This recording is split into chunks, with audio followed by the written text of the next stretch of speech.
It happens to all of us, from the beginner to the advanced master artist. We all get it. Art block. I have it going on right now, and it's very frustrating to have. My creativity has just been on pause lately, so I've decided to take this problem head on, and I'm going to use Jazz's Arty Games character creation mode to help me get through this. Welcome to Penguins Inc., and let's get drawing. For those of you that haven't tried this before, Jazz's Arty Games is a great way for you to be able to expand your abilities, just have a lot of fun, and in this case, like myself, I have art block, and I use it a lot to help me just break through and kind of relax my mind and get my own creative juices flowing. I usually use single games. They have a bunch of different modes. Color challenge. They have the character challenge, which is the one doesn't want to select it. Character challenge, which is the one that we're going to be using today.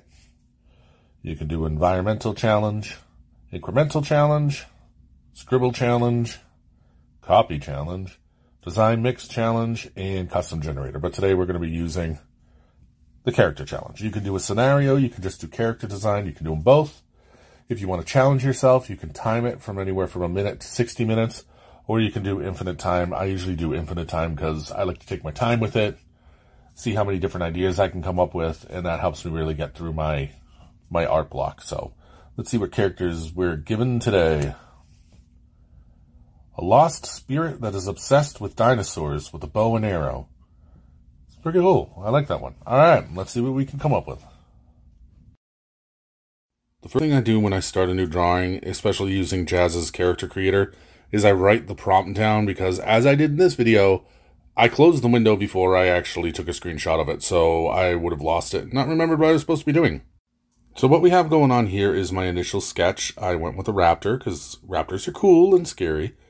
And I just do it very, very rough, just basic shapes. And then I move into a sketch like this one that's going to have the more detail. This is what I'm going to be going off on when I do my line work. And on this sketch is the sketch where I will make all my changes to my drawing. You'll see it more when I work on the tribal hunter, changing his face around and stuff. This is the layer that I do it on. So this will be what our final render goes off of when we do our line work and our coloring. I couldn't remember if raptors had short arms or long arms, so I gave him medium-sized arms, because he's cool and that's how he rolls. And now on a separate layer, this is where I start working on our tribal ghost. And start laying everything out, and you're going to see in a minute. I resized it. I'm going to be changing his face in a minute. That's what I was talking about before. I really like the fact that I can just go back and easily change things. That's why I love working in digital platform, because I get to play a lot more and not have to worry about it kind of messing up in the end. Does make it a little bit easier, but there's so many options. I find it sometimes a little bit harder than when I do things in my sketchbook. This is where I finally decided that I didn't really like how sad the ghost was looking. It just didn't really work well. So I decided I want to kind of give him like this skull hunter kind of look to him. And I thought it came out pretty cool. Just something a little different. And I think it adds a little bit more where he's supposed to be a ghost. And then I start working on my line work. And that's on a separate layer. It's a vector layer. And I'll be able to tweak that as we go along too. And be able to change the colors. It's eventually what I do with the ghost. Is I make his blue because it gives him a little bit more of a spiritual effect to it. So just like on my sketch layers, I do each character on their own layer.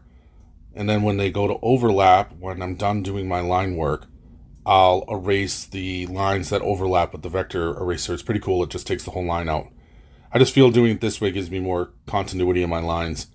So the final drawing, it looks the same. And then I change all the lines on our ghost blue. And then what I'm going to do is I'm going to render this drawing and show you guys what it looks like in the end. And here's the final render. And it's not nearly as detailed as I normally do my pieces. The whole point of this was just to kind of get my brain going, have a fun little drawing to do, play with a couple of little filters here and there, tools here and there, and get my brain working. So hopefully you guys enjoyed. If you do, please like and subscribe for more content, and I'll see you all in the next video. See ya!